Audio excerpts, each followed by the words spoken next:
जय श्री कृष्णा। राधे राधे दोस्तों, आप सभी को मार्गशीर्ष मास की अमावस्या की हार्दिक शुभकामनाएं।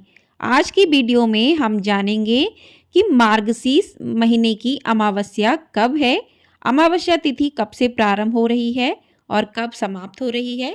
यदि जो लोग अमावस्या का व्रत करते हैं उन्हें किस दिन करना चाहिए, स्नान दान कब करना चाहिए और पितरों का तर्पण कब करना चाहिए। तो आप सभी लोग वीडियो में एंड तक जुड़े रहिएगा और वीडियो को पूरा ज़रूर देखिएगा। तो मार्गशीर्ष महीने की अमावस्या का विशेष महत्व होता है। यह महा माता लक्ष्मी को बहुत प्रिय है, इसलिए इसमें लक्ष्मी पूजन का विशेष महत्व माना गया है। मार्गशीर्ष महीने के कृष्ण पक्ष की अमावस्या को मार्गशीर्ष अमावस्या कहा जाता है। इसे अघान अमावस्या और पितृ अमावस्या भी कहते हैं। मार्गशीर्ष महीने की अमावस्या का महत्व कार्तिक मास में पड़ने वाली अमावस्या से कम नहीं माना जाता।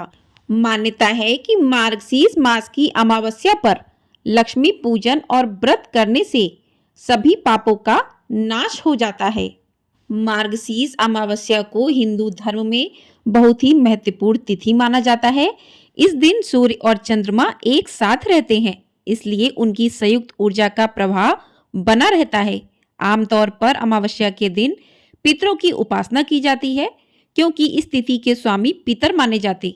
इस दिन चंद्रमा का अमृत जल और वनस्पतियों में प्रविष्ट हो जाता है, इसलिए इस दिन सरोवरों में स्नान करना और औषधि का सेवन करना विशेष शुभ फल देने वाला होता है। अमावस्या के दिन किसी पवित्र नदी में जाकर स्नान करना चाहिए।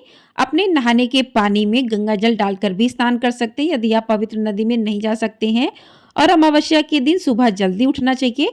स्नान आदि करने के बाद हनुमान जी का पाठ करना चाहिए, उन्हें लड्डू का भोग लगाना चाहिए। यदि आप पाठ नहीं कर पा रहे तो हनुमान जी का बीज मंत्र है उनका जाप करना चाहिए और पूजा करते समय हनुमान जी के सामने चमेली के तेल का दीपक जलाना चाहिए। घर में पूजा करने के अलावा आप मंदिर जा सकते हैं, अन्न का दान कर सकते हैं। अन्न दान को हिंदू धर्म में बहुत बड़ा पुण्य माना गया है और यदि इस कार्य को अमावस्या के दिन किया जाए तो यह और भी शुभ फल देने वाला होता है। आइए अब जानते हैं कि अमावस्या तिथि कब से प्रारंभ हो रही है और कब समाप्त हो रही है। तो अमावस्या तिथि प्रारंभ हो रही है 30 नवंबर दिन शनिवार सुबह 10:29 से और अमावस्या तिथि की समाप्ति होगी 1 दिसंबर रविवार सुबह 11:50 पर।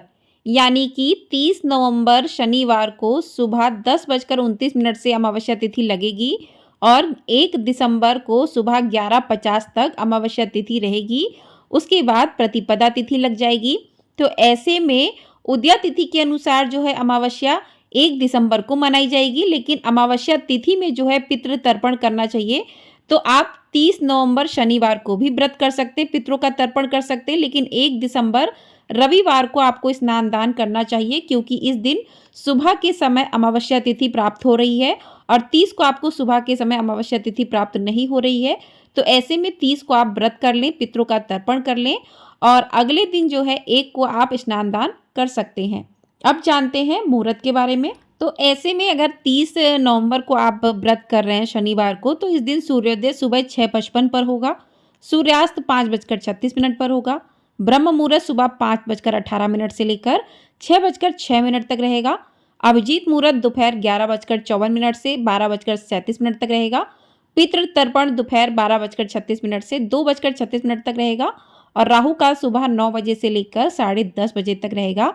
तो 30 तारीख को जो पितरों का तर्पण होता है उसका समय दोपहर का माना गया है। तो 12:36 से 2:36 तक पितरों के तर्पण का शुभ समय रहेगा, जो कि 1 नवंबर को प्राप्त नहीं होगा, क्योंकि 1 नवंबर को 11 बजे ही अमावस्या तिथि समाप्त हो जाएगी। तो ऐसे में 30 नवंबर को ही पितरों का तर्पण करना चाहिए और 1 दिसंबर को आपको स्नान दान करना चाहिए। लेकिन 1 दिसंबर को उदया तिथि के अनुसार माने तो 1 दिसंबर को पूरे दिन की अमावस्या तिथि मानी जाएगी। तो ऐसे में 1 दिसंबर को सूर्योदय होगा सुबह 6:55 पर और सूर्यास्त होगा 5:36 पर। ब्रह्म मुहूर्त सुबह 5:19 से लेकर 6:07 तक। अभिजीत मुहूर्त रहेगा दोपहर 11:54 से लेकर 12:37 तक। सुकर्मा योग रहेगा शाम 4:33 तक और राहु काल रहेगा शाम 4:30 से लेकर 6 बजे तक। तो राहु काल के समय में कोई भी शुभ कार्य नहीं किया जाता है।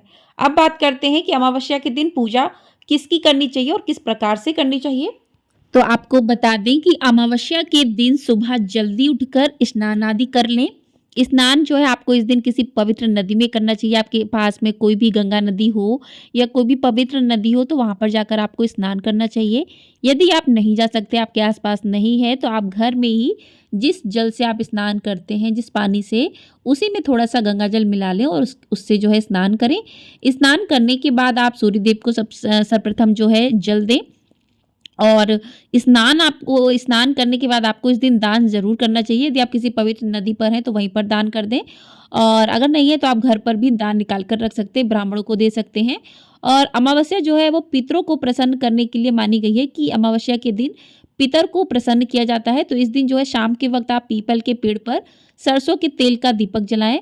और इस बार जो 30 नवंबर को जो लोग अमावस्या मना रहे हैं तो शनिचरी अमावस्या रहेगी, तो शनिवार होने की वजह से शनि की प्रिय वस्तुओं का इस दिन दान करना चाहिए। काली उड़द, काले तिल, काला छाता जो है आप दान कर सकते हैं। पितृ स्रोत और पितृ कवच का पाठ कर सकते हैं। ऐसा करने से आपको पितृ दोष से जो है राहत मिलती है।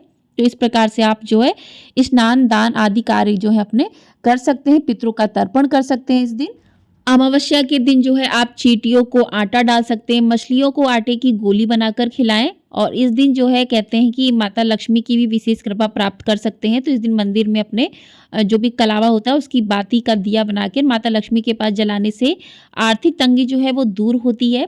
तो इस प्रकार से आप जो है कर सकते हैं। और अमावस्या के दिन आप लोटे में दूध भरकर इसमें काले तिल और चावल डालकर सूर्य भगवान को अर्पित करने से पितृ प्रसन्न होते हैं। इसके अलावा इस दिन जो है सूर्य भगवान की पूजा के लिए लोटे में जल भरें, जल में चावल, कुमकुम, फूल डालें। इसके बाद सूर्य मंत्र ओम सूर्याय नमः इस मंत्र का जाप करते हुए सूर्य भगवान को अर्घ दें। और यदि आप शनिवार की अमावस्या कर रहे हैं, अमावस्या वैसे दोनों ही दिन की है, शनिवार की भी है, रविवार की भी है। तो शनिवार को जो है पितरों के तर्पण के लिए शुभ दिन रहेगा। और रविवार को जो है इस दिन आप स्नान दान कर सकते हैं। तो शनिवार को पितरों का तर्पण कर सकते हैं और रविवार को जो है स्नान दान कर सकते हैं। तो इस प्रकार से दोनों ही दिन की अमावस्या रहेगी। और इस दिन जो है विष्णु भगवान की पूजा करें, माँ लक्ष्मी की पूजा कर सकते हैं। इससे जीवन में खुशियों का आगमन होता है। अमावस्या के दिन कहते हैं कि पीपल के पेड़ की पूजा विशेष रूप से करनी चाहिए, पीपल के पेड़ की उपासना करनी चाहिए, दीपक आदि जलाना चाहिए उस दिन वहाँ पर। ऐसा करने से जो पितरों का तर्पण माना जाता है, पितृ हमारे प्रसन्न होते हैं, सुख समृद्धि में वृद्धि होती है। तो इस प्रकार से जो है अमावस्या के दिन आप स्नान दान कर सकते हैं, पूजा आदि कर सकते हैं भगवान विष्णु की, माँ लक्ष्मी की। और इस प्रकार से आप जो है पितरों का तर्पण कर सकते हैं। तो इसी के साथ इस वीडियो को करते हैं यहीं पर एंड। मिलते हैं अगली वीडियो में। तब तक के लिए आपको यदि ये वीडियो पसंद आई है तो वीडियो को लाइक अवश्य कर दीजिएगा, शेयर कर दीजिएगा। चैनल पर नए हैं तो चैनल को सब्सक्राइब भी अवश्य कर लीजिएगा। आपको हमारे चैनल पर मार्गशीर्ष अमावस्या की कथा भी सुनाई जाएगी, आप लोग उसे भी अवश्य सुनिएगा। जय श्री कृष्णा, राधे राधे दोस्तों।